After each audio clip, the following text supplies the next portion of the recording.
Halo, pada pembahasan kali ini kita akan membahas tentang background pada CSS. Nah, background atau latar belakang ini biasanya kan berisi seperti gambar ataupun warna. Nah, di video-video sebelumnya kita kan sudah mencoba sering ya background color itu untuk memberi latar belakang berwarna ya.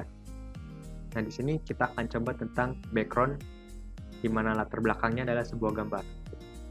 Jadi kita langsung mulai saja. Di sini saya sudah menyiapkan dua gambar, diantaranya pg.jpg, startpattern.png.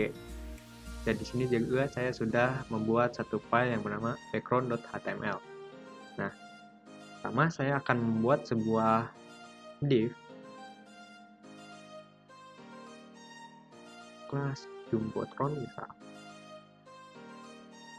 Di style jumbotron ini nantinya saya akan menaruh gambar ya.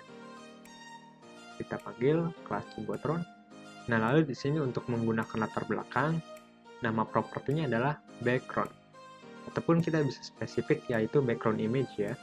Nah, lalu untuk mengambil gambarnya kita bisa menggunakan URL seperti ini, kurung buka kurung tutup, lalu tempat penyimpanannya. Di sini karena kita dalam satu folder yang sama, jadi saya langsung panggil saja misal bg.jpg gitu ya. Saya close lagi. Nah, setelah itu kita akan kasih dia dimensinya, lebar dan tinggi. Misal lebarnya itu 100% ya, 100%, dan height-nya misal 100 pixel gitu ya. Persen ini berarti lebar sesuai lebar browsernya ya, sedangkan yang pixel ini yaitu relatif di 1 pixel ke bawah gitu. Kita reload. Nah, di sini sebenarnya gambarnya sudah muncul ya. Kalau kita lihat gambarnya itu seperti apa sih? Gambarnya itu seperti ini ya. Nah, 2021. Nah, cuma di sini mungkin tadi hitam ya. Jadi di sini kita akan atur gambarnya. Pertama, saya akan menghilangkan margin bawaan. Jadi kita di sini buat 0, refresh. Oke, sudah ya. Nah, lalu di sini mungkin kurang tinggi, saya kasih 100 pixel misal. Nah, sudah kelihatan. Nah, lalu di sini saya bisa atur. Nah, lalu di sini saya akan memilihkan posisi ya. Jadi di sini saya menggunakan ada yang namanya property background position. Sumbu X dan sumbu Y-nya ya. Di sini sumbu X-nya misalnya 50%, Y-nya juga 50%. Save dan load seperti ini ya. Gambarnya terlalu besar, saya kecilin. Ini background size, cover mungkin. Nah, seperti ini ya.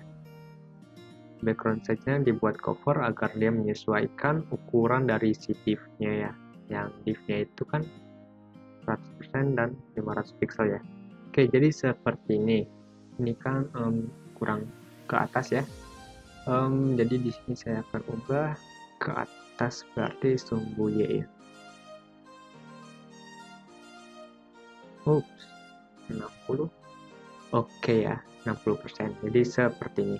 Nah, lalu saya akan coba juga, misal di sini body-nya saya kasih height-nya misal 2000 pixel agar dia bisa nge-scroll ya. Nah, kalau kita lihat di sini kalau kita scroll dia gambarnya juga ikut ke atas ya. Coba kalau dia buat diam ya supaya ada efek parallax gitu. Jadi di sini saya bisa buat background yang namanya adalah property background attachment. Ini saya buat fix, save. Nah, jadi seperti ya gambarnya diam. Cuma di sini gambarnya kurang ke atas ya. Oke, kita buat dia 100% ya. Nah, gambarnya akan berada di tengah-tengah seperti ini ya. Jadi sesuaikan saja posisinya, jika dia kurang ke atas atau kurang ke bawah tinggal atur-atur di sini saja ya. Oke, di sini kan dia seperti ada efek parallax ya. Oke, lanjut kita akan ke background yang kedua. Misal di sini saya buat saya hapus kelas jumbotronnya. Ini juga saya akan langsung memberi background kepada bodinya. Ini di sini body. Tapi saya akan pakai yang star pattern ini. Oke, kalau kita save dulu apa yang terjadi? Oke. Nah, gambarnya seperti ini ya, cuma saya akan perkecil dia. dengan menggunakan properti yang sama, background size ya. Misal di sini saya kasih 100 pixel. Nah, seperti ini ya. Ini sebenarnya ada satu gambar, cuma dia berulang-ulang gitu ya. Jadi seperti background pattern gitu ya. Misal kalau misalnya kita tidak ingin dia berulang, kita bisa matikan dengan cara menggunakan properti background repeat. Kita kasih no repeat. Kalau kita save, apa yang terjadi? Nah, maka backgroundnya itu cuma satu ya. Cuma tadi dia berulang, jadi membentuk sebuah background yang unik. Atau background berulang gitu. Oke, kalau kita biarkan ya, dia akan membuat background yang banyak. Oke, sekian untuk penjelasan background ini. Kita lanjut di video berikutnya. Terima kasih.